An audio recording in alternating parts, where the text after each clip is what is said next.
coming in. These are usually for the mirror match, but they're pretty good answers to Whirler Rogues and Token Freeblades as well.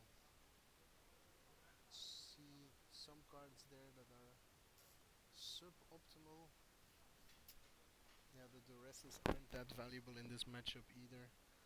You mostly lose to the creatures, even if the spells make them better, but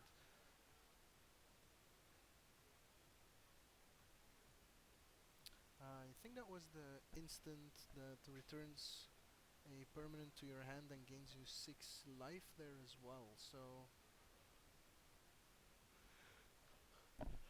Iarre seems to have a few little surprises up his sleeve. The other problem with the Aristocrats deck as well is that it's pretty hard to sideboard out cards, as it's such a tight engine, and we see Iarre just taking out a bunch of one-offs here to make space for his sideboard cards. Usually that's an indication that the player doesn't have a concise plan. We see some aerial volleys coming in, some dead weights, and a plummet, I think. Um, so all things to help him survive the air. On the root side, I think we noticed pacifisms and celestial purges, which are just unconditional answers to a Nantuku husk, or well, that's pretty much it really.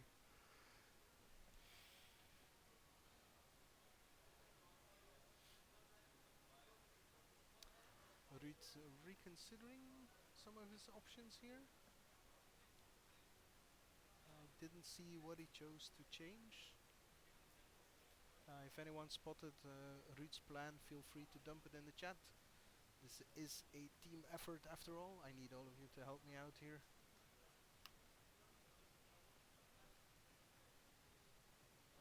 And we're shuffling up for game 2.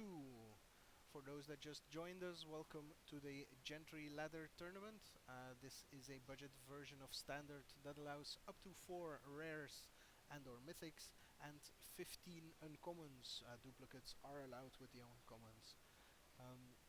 We have Iarre Lafor losing game 1 with his black-green Aristocrats deck focused around Nantuko Husk against Ruud's blue-white tempo deck, which leans heavily on Essence Flux, and in game 1 we saw Whirler Rogue as a very, very clear victory condition, generating 6 tokens and attacking for the win while making other attackers unblockable.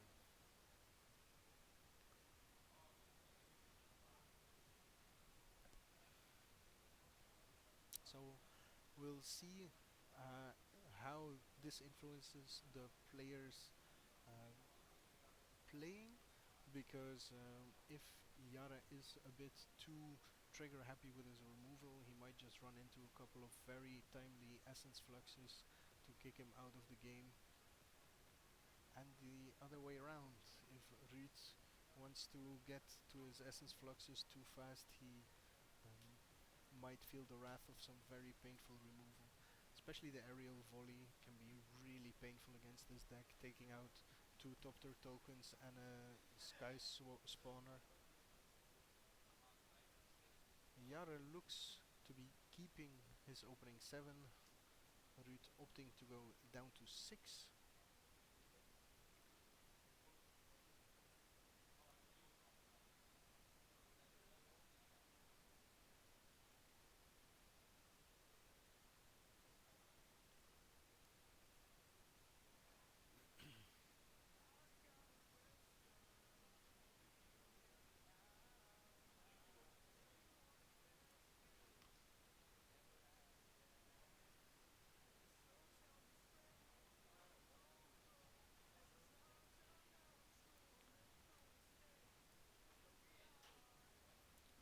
Ruud looking over his possible 6 and decides to keep them and scries.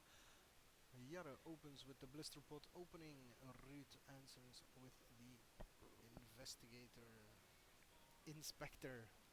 Sorry.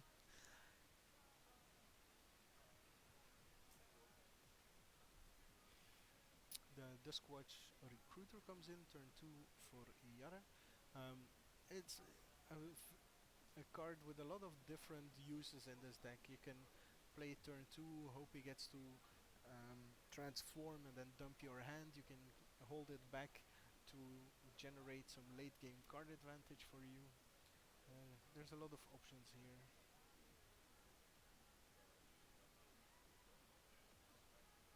I think that's an Ulvenwald Mysteries. Oh, I don't like this. This is giving so much power to Ruud. Ruud can choose to get a free kill on the.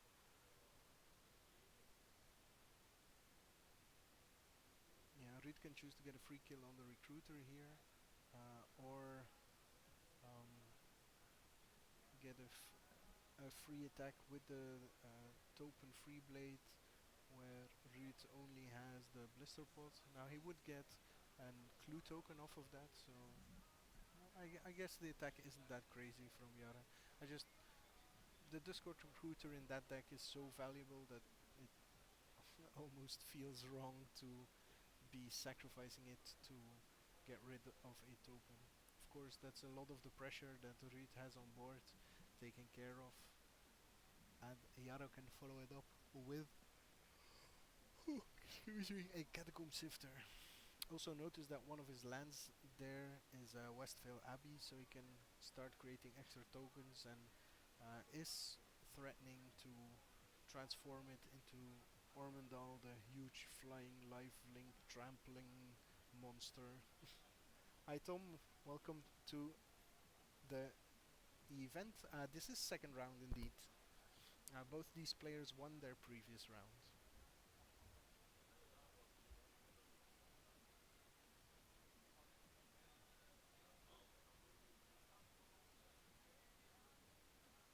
Okay, so this is about the polar opposite from last round we get here. This time Iarre gets to develop his board and form a pretty sizable offense, and it's Ruud forced to play catch up. This is what you get if you have two of these decks that really aim to swarm the board and create an advantage there. Now Ruud has the Gideon that makes the tokens, Gideon ally of Zendikar. It's quite a problematic card for him.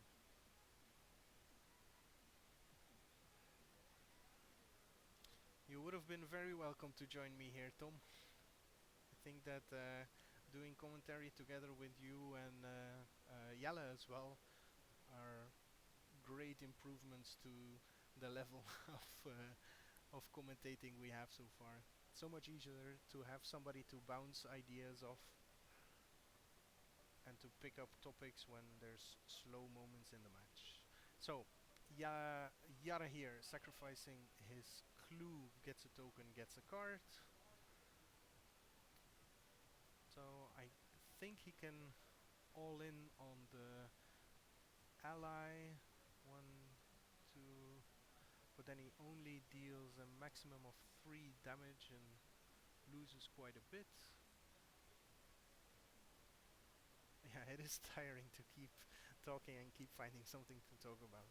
So, but let's see what Iarre does here, because he has quite a few avenues. I think he needs to get the Gideon off the board, but right now he doesn't have a clear path towards that.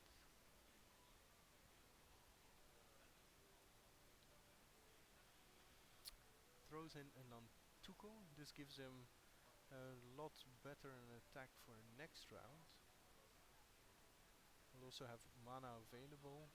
He could chain a bunch of tokens into the Nantuko, tokens coming from the Ulvenwald Mysteries. And Ruud's very much aware of how much time this Gideon is buying him and starts to clog up the entire board. So at this point Ruud stabilized pretty handily. Um, Mythics do have a big impact in these games a lot of the times, but don't forget that we have an Ormondal looming there.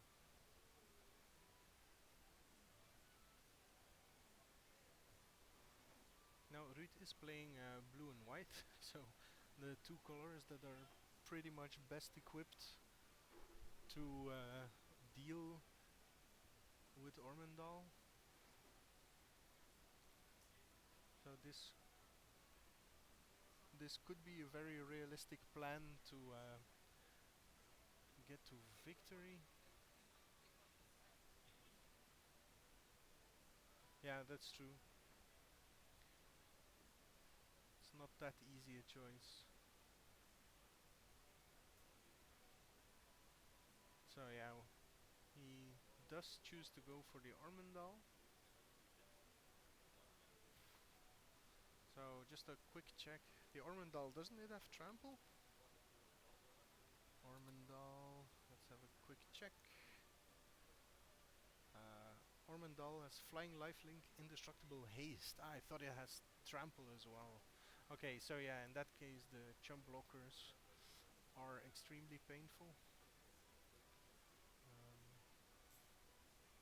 Apparently Iarre is going for that plan though.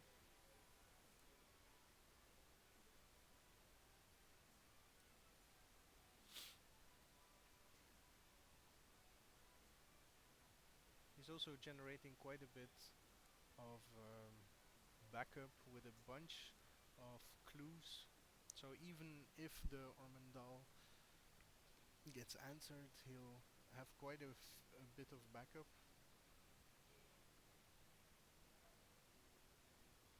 He does have to sacrifice the Nantuko though, which is pretty huge.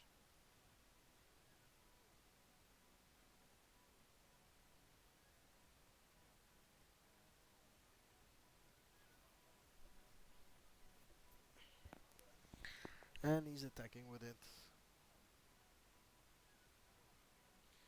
Yeah, the thing with Huska's pressure on Gideon is that I it's so easily chump blocked, um, even with Gideon itself.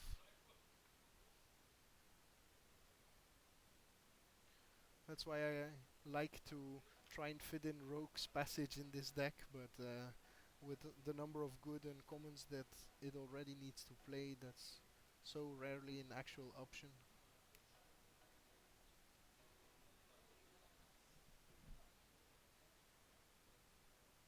Well, it's an interesting game so far. Especially considering that Ruud mulligan to 6 and was on the play, on the draw. Sorry, looks like he's stabilizing quite a bit. Of course, Iarre has the reload potential with all those clues in play. Those will turn into tokens if he has another Nantuko Husk available to him. Yes, there's the thing is there's only a limited amount of chump blockers for Ormondal. Ruud pretty much needs Whirler Rogues and or Sky Spawners to chump block it, whereas Gideon makes a chump blocker every turn.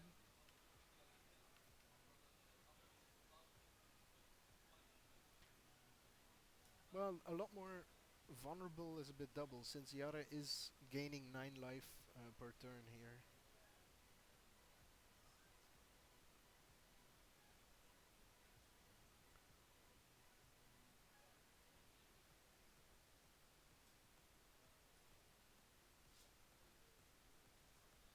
So Ruud, seeing the opening, uh, goes back on the offense.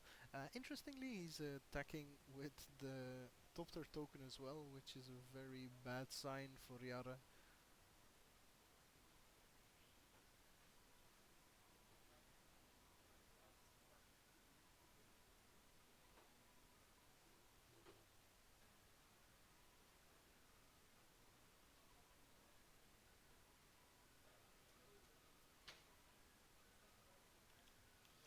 Yeah, yeah, it was either that or an answer to the Ormondal. Otherwise, he would never have